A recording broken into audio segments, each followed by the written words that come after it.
Welcome to Dice Math. Today, we're going to be rolling every number on the 8-sided dice. It's a classic dice, has 8 sides. Here we go. It's 5,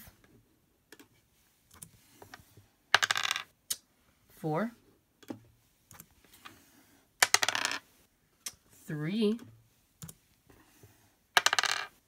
2, 5. We already got 5. Already got 4. That's 5 again.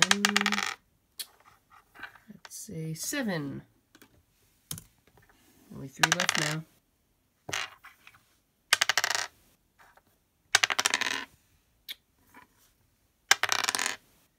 Oop, that's a 1.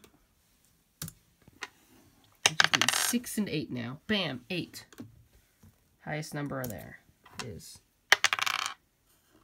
5. We just need to get a 6. 8. Come on, get a 6.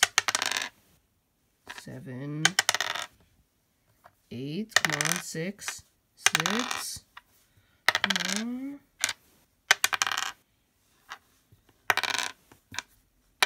Oh, we just need a 6. Come on.